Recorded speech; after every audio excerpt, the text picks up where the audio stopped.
एक समय की बात है। बाड़मेर एक छोटा सा गांव है जो कि भारत पाक सीमा पर बसा हुआ है। इस गांव में आए दिन आतंकी गतिविधियां होती रहती हैं। गांव में बसे लोगों के लिए यह एक आम बात थी कि उन्हें बंदूकों व बमों के फटने की आवाज़ें सुनाई दें। एक दिन गांव में कुछ आतंकवादी घुस आए थे। गांव में बड़ी संख्या में सैनिक तैनात किए गए थे। शाम का वक्त था। नरेश व उसके कुछ दोस्त अपने भेड़ बकरियों को लेके घर लौट रहे थे। तभी उस इलाके में कुछ आतंकवादी दिखाई दिए। उनके पीछे कुछ सैनिक भी थे। बंदूकों के चलने की आवाज़ें आने लगी। सैनिकों ने नरेश व उसके साथियों को वहीं छुप जाने का इशारा किया। वे लोग एक पुरानी झोपड़ी में छिप गए। तब रोहित नाम का एक सैनिक उनकी रक्षा के लिए उनके पास आ गया। उधर आतंकवादी गोलियां चला रहे थे, इधर रोहित सबकी रक्षा के लिए लगातार गोलियां चलाए जा रहा था। नरेश छुपा हुआ था। जब उसने देखा कि पीछे से एक आतंकवादी रोहित को निशाना बनाकर गोली चलाने ही वाला है, तो वह उठकर रोहित के सामने आकर खड़ा हो गया। नरेश को 2 गोलियां लगी। जैसे ही रोहित का इस ओर ध्यान गया, उसने आतंकवादी को मार गिराया। रोहित ने नरेश का सर अपनी गोद में रखा और कहा, तुमने यह क्यों किया? मैं तुम्हारी व अपनी रक्षा कर सकता था तथा मैं मर भी गया होता तो मुझे गर्व होता कि मैं देश के लिए शहीद हुआ। तब नरेश कहता है कि जो मेरे गांव व परिवार की रक्षा कर रहे हैं, उनकी रक्षा करना मेरे लिए गर्व की बात है। इतना कहकर उसने अपनी आंखें बंद कर ली। सभी आतंकवादियों को मार दिया गया तथा नरेश का अंतिम संस्कार राष्ट्रीय सम्मान के साथ किया गया तथा उसे सरकार द्वारा मरणोपरांत सम्मानित भी किया गया। इस घटना को लगभग 10 वर्ष गुजर चुके थे। गांव के माहौल में कोई बदलाव नहीं हुआ था। चारों ओर से धमाकों की आवाज़ ऐसे आ रही थी मानो दीपावली हो, पर यह पटाखों की नहीं बल्कि बम के गोलों व बंदूकों की आवाज़ें थीं। 15 वर्षीय कोमल अपनी बूढ़ी दादी के साथ उसी गांव में रहती थी। एक दिन दादी ने कोमल से कहा कि घर में चूल्हा जलाने के लिए लकड़ियां खत्म हो गई हैं, जरा पास में ही जाकर कुछ सूखी लकड़ियां ले आओ। कोमल यह सुनकर खुश हो गई क्योंकि दादी उसे बाहर नहीं जाने देती थी। उनका गांव सीमा के नज़दीक था, इसलिए कब बमबारी हो जाए कुछ कहा नहीं जा सकता था। कोमल घर के पीछे कुछ दूर जाकर लकड़ियां ढूंढने लगी। तभी उसे झाड़ियों में कुछ हलचल सुनाई दी। वह उस ओर आगे बढ़ी तो उसने देखा कि एक घायल सैनिक पड़ा हुआ था। उसकी वर्दी जगह जगह से फटी हुई थी। उसके घावों से खून बह रहा था।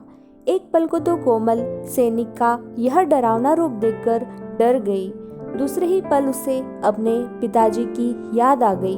तब वह बहादुरी से सैनिक के पास गई। तभी सैनिक ने धीरे से अपनी आंखें खोली और कोमल की ओर आशा भरी नजरों से देखा और बोला, पानी। कोमल ने इधर उधर देखा और अपने घर की ओर दौड़ लगा दी। कुछ देर बाद वह हाथ में पानी का जग व साथ में दादी व गांव के कुछ लोगों को लेकर लौटी। दादी ने गांव वालों से कहा, इसे मेरे घर ले चलो। सभी ने सैनिक को उठाया और कोमल के घर ले गए।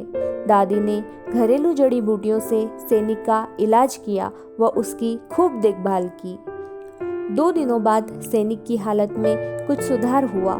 दादी ने सैनिक को भोजन परोसा और कहा, बेटा तुमने 2 दिनों से भोजन नहीं किया है, कुछ खा लो। सैनिक ने अच्छे से भोजन किया तथा दादी से कहा, मुझ पर आपका बहुत बड़ा एहसान है। आपने मेरा इतना ख्याल रखा, मेरी रक्षा की है, वरना मैं आज जीवित ही नहीं रहता। इसके पश्चात सैनिक ने अपने साथ हुई घटना के बारे में दादी को बताया कि कैसे कुछ आतंकवादियों के साथ उसकी मुठभेड़ हुई, जिसमें वह घायल हुआ और आतंकवादी भाग गए। यह सारी बातें कोमल सुन रही थी। आंखों में आंसू लिए उसने सैनिक से पूछा, भैया, आज रक्षाबंधन है, मेरा कोई भाई नहीं है, क्या मैं आपको राखी बांध सकती हूँ?